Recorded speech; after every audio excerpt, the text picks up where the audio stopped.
समझिएगा। सवाल में दिया हुआ है कि यदि क्यूब रूट n जो कि 6 तथा 7 के मध्य स्थित है और जहाँ n एक पूर्णांक संख्या है तो n के कितने मान संभव है, n के कितने मान हो सकते हैं, ये आपसे पूछा जा रहा है। अगर क्यूब रूट n की वैल्यू 6 और 7 के बीच है और n एक इंटीजर नंबर है तो n के कितने मान संभव हैं, ये आपसे पूछा जा रहा है। n के कितने वैल्यू हो सकते हैं, ये आपसे पूछा जा रहा है। एक बात बताइए, अगर क्यूब रूट n की वैल्यू जो है वह 6 से बड़ी और 7 से छोटी है और n एक इंटीजर नंबर है तो n के कितने मान संभव होंगे, ये आपको पता करना है। एक बात बताइए, हमें पता है कि क्यूब रूट n की वैल्यू जो है वह 6 से बड़ी होगी और 7 से छोटी। 6 तथा 7 के मध्य कहने का मतलब होता है 6 से बड़ी और 7 से छोटी।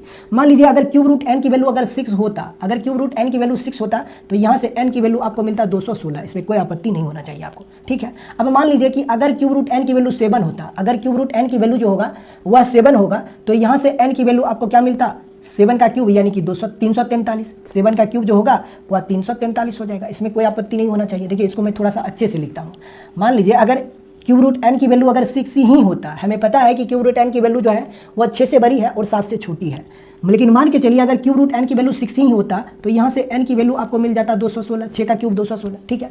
लेकिन अगर सोचिए क्यूब रूट n की वैल्यू अगर 7 होता तो यहाँ से n की वैल्यू आपको क्या मिलता, 343 मिलता। इसमें कोई आपत्ति नहीं होना चाहिए। अब हमें पता है कि क्यूब रूट n का मान जो है वह 6 से तो बड़ा है लेकिन 7 से छोटा है। इसका मतलब ये हुआ कि n का जो मान होगा वह 216 से बड़ा होगा और 343 से छोटा होगा। n का जो मान होगा वह 216 से बड़ा होगा और 343 से छोटा है।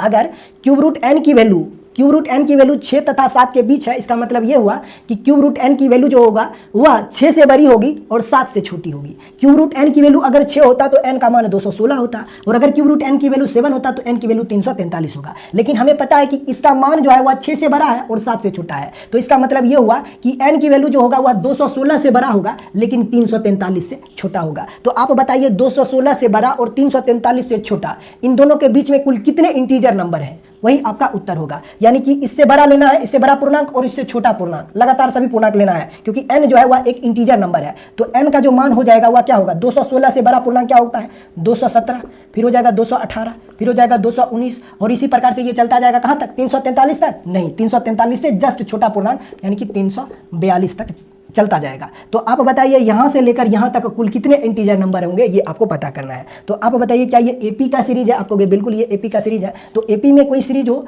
तो आपको अगर नंबर ऑफ टर्म जानना हो उस सीरीज का तो फॉर्मूला होता है last term minus first term बटे कॉमन डिफरेंस प्लस 1। देखिए कॉमन डिफरेंस तो 1 ही है तो इसमें कोई दिक्कत नहीं है। बस ये हो जाएगा कितना, 342 माइनस 217 बटे 1, कॉमन डिफरेंस 1 और प्लस 1 हो जाएगा। यही आपका उत्तर हो जाएगा। तो यहाँ से देखिए 12 में से 7 घटेगा कितना हो जाएगा, 5 हो जाएगा। यहाँ पर 3 है तो 3 में से 1 घटेगा, ये हो जाएगा 2 और यहाँ पर हो जाएगा 3 में से 2 घटेगा 1, 125 और प्लस 1 यानी उत्तर हो जाएगा 126 और ये सवाल का उत्तर होगा। यानी कि अगर क्यूब रूट n की वैल्यू 6 तथा 7 के बीच में है तो n के जो मान हो सकते हैं वह कितने मान हो सकते हैं, 126 मान हो सकते हैं और ये सवाल का उत्तर होगा option number B. Option number B इस सवाल का उत्तर होगा। थोड़ा सा अच्छा सवाल है, ये ज़्यादा अच्छा नहीं है लेकिन थोड़ा सा अच्छा सवाल है। तो दोस्तों आज की इस वीडियो में हम लोगों ने टाइप 13 को पढ़ा है क्योंकि टाइप 13 थोड़ा सा लंबा है, इस पर कुल मिलाकर 40 के आसपास सवाल दिए गए हैं। तो लगभग